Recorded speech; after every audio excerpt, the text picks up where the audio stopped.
Perched upon a floating chaise of sapphire velvet, quill in hand and wine dangerously close to the edge of a shifting table, I, Volothamp Geddarm, prepared to immortalize the tale of Lolth's ascendancy in a room that occasionally forgot what shape it wished to be. From Volo's Guide to Divine Misadventures, Volume 4, Lolth and the Silken Webs of Supremacy, penned amidst the shifting arcane geometry of the Tower of dictated by Volothamp Geddarm, bravest of bards and foremost of footnoters. With comments, some unwelcome, by Archmage Mordenkainen. "Write this down, dear floating quill," I cried, arms flung wide as the chamber walls of the Tower of flickered through a dozen planar backdrops. Pandemonium 1 second, a windswept Mechanus the next. Mordenkainen, resplendently bored, reclined across from me, sipping something colourless that smelled faintly of thunderclouds. He raised an eyebrow. Chapter 1. Supremacy. "We begin with pure, unrivaled dominion," I proclaimed. For in the centuries following the silence of Lolth's rivals, she held sway over the Drow as a matron over her spinning daughters. A supremacy absolute, divine, gloriously terrifying. The Underdark pulsed with her will. Mordenkainen's annotation, exaggerated. Her influence was vast, yes, but total. I beg the question. There remained cities aligned with other philosophies, even if covertly. Oh, certainly. There were dissenters. Always are. But Lolth, through venom and velour, saw them scattered like dry spider silk before a flame. The Jays-Red Cholsin, elusive assassins born from the shadows of Shadow Dragon themselves, struck from the cracks of time and ancestry. They whispered the name of Veyron, Lord of the Shadowed Path, long thought dead. Yet his followers, those sly and stubborn skulkers, clung to divine magic even after his passing. "Like spiders who refuse to drown," I said dramatically, while Mordenkainen made a noise that could only be described as intellectually disgusted.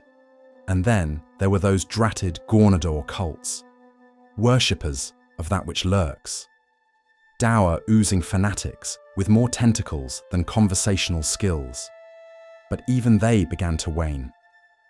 Lolth, through some dreadful genius or maddened cunning, erased knowledge of the god from Drow culture. Scrolls decayed mysteriously. Songs ended half-sung. One temple was swallowed by a chasm mid-sermon. Very neat, very final. Mordenkainen's annotation. There is no conclusive proof she destroyed the knowledge herself. The collapse of Gornadaur's worship may be attributed to disinterest and the natural decline of forgotten gods. But where knowledge fell silent, ambition sang. Lolth's ambition, it was as wide as the Underdark and twice as dark. As the blue flames of the spell plague sputtered across Faerun, she seized the moment.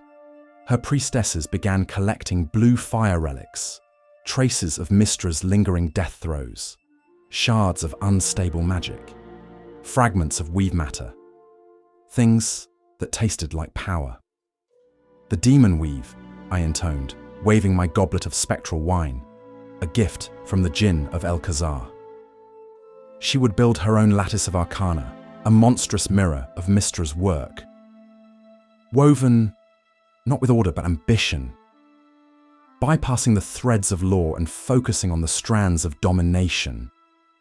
Mordenkainen's annotation. Incorrect. She did not build a weave. She tethered parasitically to what remained of Mystra's construct, like a parasite, siphoning off a dying host. Leeching, I corrected myself with dramatic flourish, off the sacred bones of the old weave. She believed herself a goddess of magic, but lacked the understanding, the finesse to control it. A child playing with a loom of fire and ghosts. Her demon weave trembled. It cracked. and like a shelf full of exploding potions, a thing I once witnessed in Luskan, it nearly collapsed everything. The weave itself, fraying like a tapestry beset by rats. Here, dear reader, is where truth becomes myth, and where my investigative genius shines, for it is said that the chosen of Mystra, still alive, still glowing with divine responsibility, quietly propped up Lolth's dying construct. They became her unseen scaffolding, maintaining what she could not, ensuring the weave did not fall apart entirely, even as she danced atop it in utter ignorance. Mordenkainen's annotation, that part may be accurate. There is indirect evidence that at least one chosen, likely Elminster, acted to preserve stability while Lolth flailed. You are still pompous. Pompous, but precise, I replied. And that, dear Mordenkainen, is the mark of a true scholar. Lolth's supremacy, therefore, was real, but riddled. A crown of silk and shadow resting on borrowed scaffolding, held aloft not by her brilliance, but by the desperation of those who sought to prevent another cataclysm. And yet, despite the blunders, the arrogance, and the dangerously thin veil of control, she remained. For in the Underdark, image is power, and the image of Lolth, wreathed in blue flame, fangs bared in divine ecstasy, was enough to keep the priestesses whispering, the cities kneeling, and her throne intact, at least for a time. Chapter 2. Portfolios. Now then, let us talk of gods with cracked mirrors, I declared, lounging on a couch that shimmered between velvet and stone. Depending on the plane, decided we were in. We have spoken of power, of control. But what of that which lies beneath a god's divinity, their portfolio, their domain, their identity? I twirled my quill as if commanding the divine threads myself. Mordenkainen rolled his eyes with all the enthusiasm of a lich at a maypole festival. For you see, dear reader, after the second sundering, the chessboard was flipped, and Lolth, once unchallenged matron of Drow destiny, found her grip loosening. Oh, not entirely, no. Let us not mistake this for defeat. She remained, by many measures, the goddess of the Drow, her web still draped over the Underdark like fog over a graveyard. But shadows stirred in the corners, forgotten names were whispered again in temple ruins, and some of them answered. Yes, the Dark Seldarine returned. Mordenkainen's annotation. The phrase returned lacks precision. Divine essence is rarely wholly extinguished. They were restored through divine reordering during the sundering, or possibly reabsorbed, reformed, and reawakened. Ilistre, goddess of moonlight, song, and the dream of peace. A vision so wholly opposed to Lolth's bloody dogma that one wonders how they could ever have sprung from the same pantheon. And Veiron, her brother, once the blade in the dark, rebellious and prideful, the champion of Drow males and shadowed resistance. And then, Zinzarina, the knife in the dark's reflection, a once-forgotten deity of assassination, cast off by Lolth centuries ago like a child unworthy of her mother's ambition. They returned! Mordenkainen! I exclaimed, nearly knocking over a flask of drifting dream smoke. And Lolth felt it. For the first time in 100 years, the Spider Queen could feel the threads in her web tugged by hands, not her own. Zinzarina slipped through her fingers entirely. Not only did she escape Lolth's grasp, she took assassination with her. That portfolio, once comfortably wrapped around Lolth's pale wrist like a strand of Garrett silk, was severed. Snip, I said. Mordenkainen's annotation, unnecessary. Zinzarina's re-emergence remains obscure, but her acquisition of the portfolio aligns with shifting divine balance post-sundering. Lolth's loss was real. But that wasn't all. The portfolio of chaos, which Lolth had stolen from Zinzarina a century prior, slipped away as well. This time claimed by Malik, god of rebellion, wild magic, and adolescent overreaction. He is not a teenager with a spellbook, Mordenkainen growled. He once turned a mountain into bees just to prove a point, I shot back. Mordenkainen's annotation, that was a myth, it was a hill. Regardless, Lolth, for all her divine cunning, was bleeding portfolios. Assassination, chaos, gone. Even her dominance over the Drow was no longer monolithic. The truce between Veyron and Eilestre, once unthinkable, turned sibling strife into sibling strategy. Imagine it, Mordenkainen. Moonlight and shadow dancing together across the caverns of the Underdark. No longer rivals, but allies. A bard's dream. Mordenkainen's annotation. The peace was uneasy. Their followers still skirmished, but the gods themselves were aligned, if temporarily. The result? A renaissance of Drow faith, not in Lolth, but in alternatives. Cities where her name once echoed unopposed began to hear new hymns in the darkness.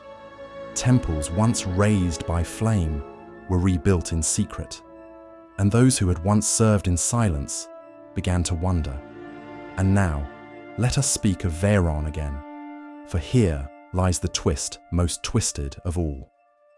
According to my own sources, which include one archmage sipping plainer tea at this very moment, Veyron's vision changed. No longer the brash rebel prince he once was, Mordenkainen claims he took on a more measured role, one that suited the new face of male Drow worship under Lolth's dominion. He became, dare I say it, obedient, no longer seeking to destroy the matriarchy, but to thrive within it. He became a symbol of acceptance, still silent, still shadowed, insubordinate no longer. A tactical surrender, I asked. Mordenkainen's annotation. Adaptation. In some cities, males who worshipped him began doing so not in open rebellion, but in hopes of earning better roles within Lolth's system. It was not subservience, it was camouflage. Still, the result was clear. Lolth, once the tyrannical center of all Drow spirituality, now shared the stage, however begrudgingly, with former enemies, resurrected siblings, and gods who no longer bowed to her will. Her web remained wide, yes, but now it was frayed at the edges, buzzing with spiders she could not see. Mordenkainen's closing annotation. As much as it pains me to say it, Gedam, this chapter contains more truth than lies. However, the metaphors about spiders are growing tiresome. Never, I replied. The Underdark is full of spiders, and so is my heart. Chapter 3. The Demonweb. Every goddess needs a home, Mordenkainen, I declared, gesturing at a hovering diagram of the multiverse sketched in sapphire thread. And Lolth, being the fashionable webweaver that she is, spun hers in blood, void, and the howls of the damned. I waved my hand at the 66th layer of the abyss. Behold, the Demonweb pits, a name so evocative it practically weeps ichor. Now then, readers of intrepid spirit, let us descend, not physically, I beg of you, but with mind and quill, into that vile tapestry of madness and silk. The Demonweb pits, or Lolth's web, as her more poetic, and probably doomed followers called it, was once the 66th layer of the abyss, a domain ruled by terror and by taste, if your taste runs to calcified arachnids, smothered stars, and the sweet scent of roasting soul. There, everything served Lolth. Every spider, every demon, every inch of empty, echoing darkness. Note 1, past demon webs. But let us rewind the weave. Let us travel in prose to the old Demonweb pits, as they stood during the famed silence of Lolth, when the goddess had vanished from her priestesses and left the realms trembling. In 1372, DR, the year of wild magic, brave or exceptionally foolish, Quenthel Benry and her companions pierced the veil and entered the web. But what they found was emptiness. The air stank, I said, as if 1,000 burnt offerings had grown bored and turned to rot. The blackness stretched in all directions.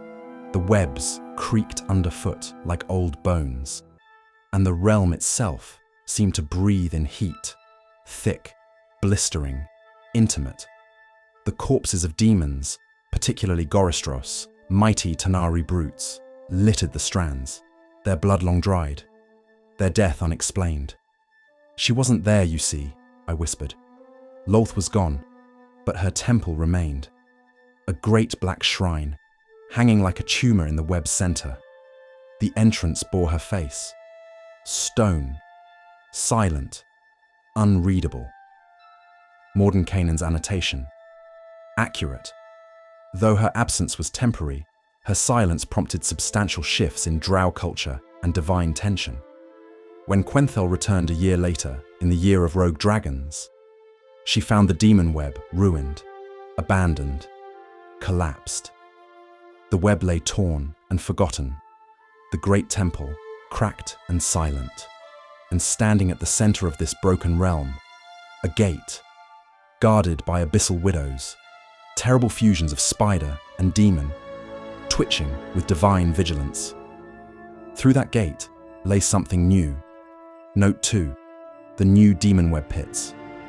Now here, I said, tapping my inkpot dramatically, is where things become properly infernal. The new Demonweb was a land of stone, burnt and broken, riddled with chasms and craters, as though the abyss itself had suffered a divine tantrum. Gone was the floating web in eternal void. Now there were rivers, mountains, and spires.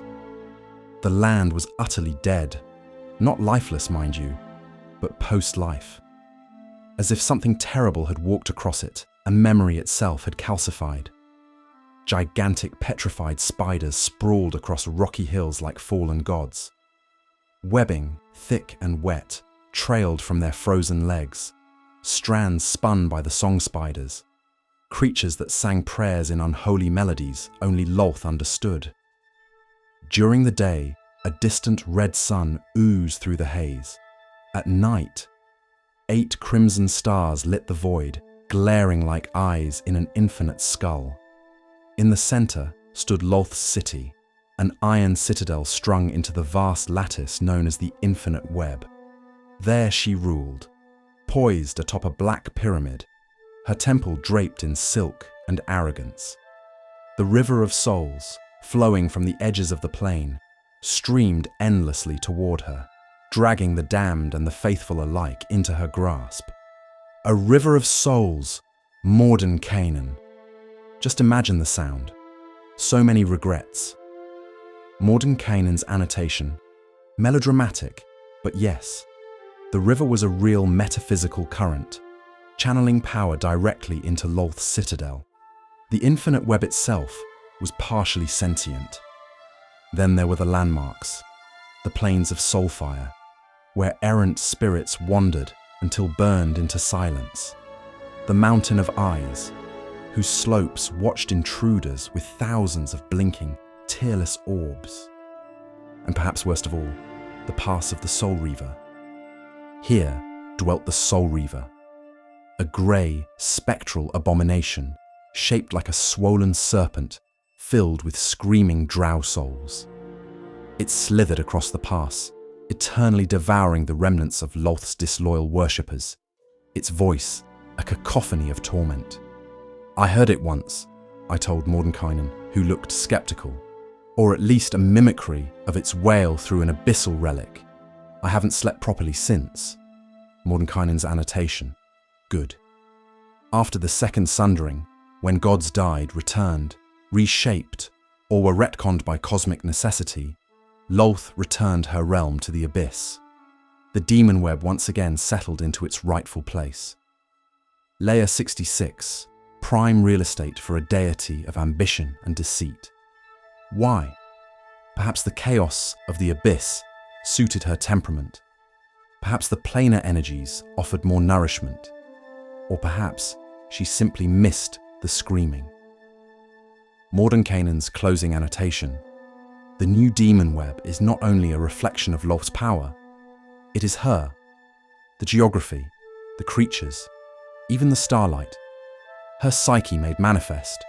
You would do well to remember that before visiting. Visit? I wouldn't dream of it, I replied. I am a scholar, not a martyr. Though I must say, if her pyramid has guest quarters, I imagine the decor is exquisite. Mordenkainen's annotation. They are made of bone.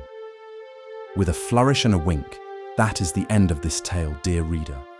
Just remember, the next time you see a drow, Lolth's webs spin deeply into those with red eyes, dark to jet black skin, and a vile cunning that reflects the cold cruelty of their patron mother, the weaver of webs.